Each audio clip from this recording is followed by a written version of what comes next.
Boa tarde. Hoje o nosso programa é na oficina Museu, na Vila das Capelas, Concelho de Ponta Delgada. Ao meu lado está Manuel João Melo, professor reformado de profissão, natural da cidade de Ponta Delgada, e também a sua esposa, Emília Melo, natural do Faial. A reforma chamou-os a um projeto de pôr água na boca. Oficina Museu, que remonta aos anos de 1940, onde todos nós pudemos viver e sentir as saudades da nossa terra. Mas nada melhor do que Manuel João Melo falar na primeira pessoa do seu projeto. Boa tarde. Como é que surgiu a ideia da Oficina Museu? Bom, a Oficina Museu, portanto, surgiu por acaso. Até porque comecei a fazer a recolha. Portanto, esta praça foi a primeira recolha e uma vez chega cá um doutor Martins e perguntei-me que nome é que vai dar a isso. Então, como eram só oficinas, eu disse, é oficina, museu. E fica a Oficina Museu. Como é que surge a ideia de ter uma casa como esta, em que se tende tudo um pouco, desde uma livraria, uma barbearia, ruas, com um pormenor rigoroso, recuando ao início do século passado? Como é que surgiu a ideia da Oficina Museu? A ideia de ter a rua e a praça foi exatamente porque fiz um estudo qual seria a melhor forma de apresentar as coisas. E, portanto, seria uma rua com as oficinas tal e qual. Então procurei de apresentar as oficinas com o gosto da época. O ferreiro, quem entrar no ferreiro, sente-se que está numa ferraria. Está num ferreiro como era naquele tempo. A mercearia também tem o mesmo sabor, loja de fazendas e todos os outros, fui-lhe dando as características próprias do tempo em que eu vivi e como eram. E como é que era esse tempo que viveu? Era um tempo mais descansado, a gente queria e não tinha nada para fazer, mesmo que quisesse a gente não havia serviços, portanto era outro tempo completamente diferente deste. Este nós somos solicitados para toda a parte, todos nos chamam, são os telefones, a internet, tudo puxa por nós. E nós queremos chegar a toda a parte, que essa é a parte mais difícil, porque nós temos sede de receber, a maioria, pelo menos comigo acontece isso, temos sede de aprender tudo, saber tudo, conhecer tudo. E, portanto, como as solicitações são muitas, o tempo toma os dias, tem 24 horas e precisava ter 48. Esse naturalmente é o mal de nós todos, mas nós quando entramos na oficina, logo à entrada vimos um candeeiro, à moda antiga, porque não havia eletricidade. Eu sou do tempo em que havia eletricidade, mas muitas vezes havia as falhas e tínhamos que recorrer ao candeeiro. Logo à entrada da oficina há um convite de um retorno ao passado recente. Como é que foi a ideia do primeiro corredor aqui da entrada da oficina? Portanto, entramos e encontramos logo uma secretária e uma escrivaninha. Esse primeiro corredor foi como eu ia trabalhar aqui, e trabalhava aqui todo o dia. Eu lembrei-me que tinha de ter um ar alegre, cheio de luz. E, portanto, queria fazer o corredor assim, cheio de luz, cheio de alegria e com uma visão diferente para o futuro. De maneira que foi isso que eu fiz e foi isso que... Primeiro quarto, ou o que é que temos no primeiro quarto do corredor? No primeiro quarto do corredor tem a minha oficina, o lugar onde trabalho, que trabalho em artesanato, e está ali a minha oficina. Portanto, eu aproveitei a parte em frente da oficina para fazer uma exposição dos trabalhos que eu faço. Portanto, está dedicado ao artesanato. E depois, a partir desse corredor, então começa a parte do museu. E o museu é composto por quantas oficinas e quantos quartos? Faça-nos uma visita guiada à sua oficina museu. O museu tem 35 ofícios.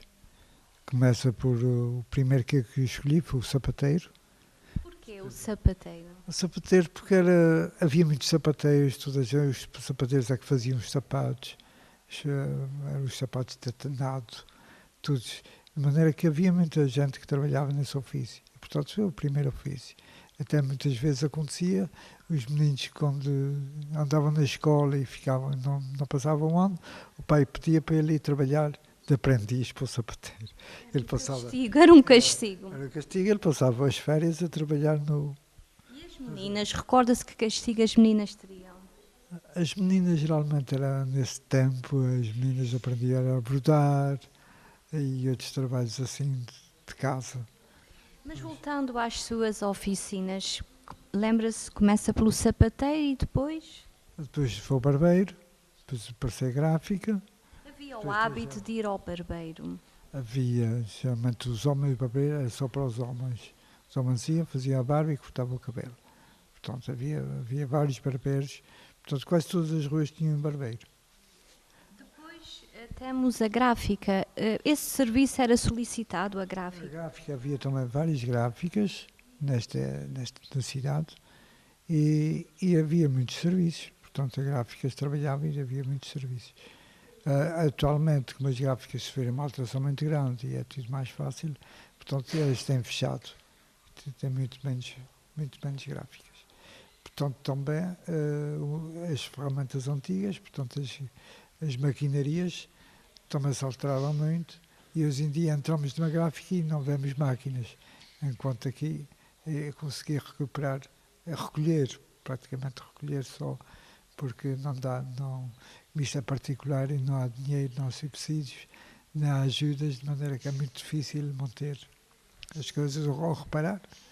Eu reparo aquelas que posso e que têm meios para isso. Seguir à gráfica temos mais oficinas, não é? Temos aqui uma cozinha antiga, porque as cozinhas eram a oficina das domésticas, que faziam os bordados, faziam as flores, portanto era na cozinha. Temos também uma taberna, temos a mercearia. A taberna era diferente da mercearia. A taberna só vendia bebidas e é onde os homens se juntavam para conversar, dialogar e ganhar espírito, talvez. Pronto.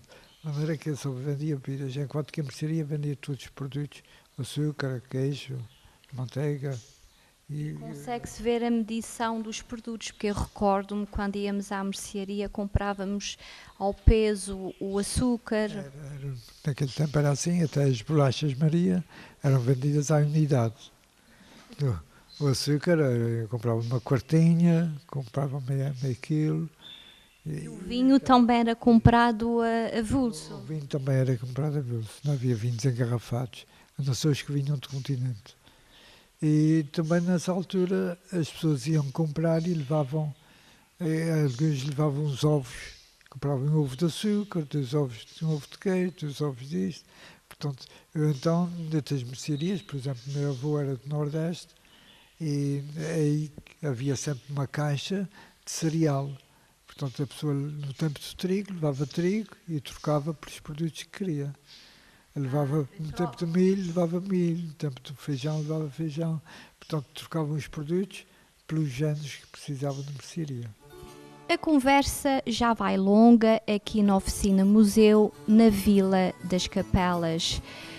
Quase é impossível não ficar espantado com as nossas tradições e com as nossas vivências de há mais de 100 anos ou 50 anos atrás, coincidente com a partida dos primeiros pioneiros para o Canadá. Por isso, a equipa da FPTV decidiu dividir a nossa reportagem em 2 peças.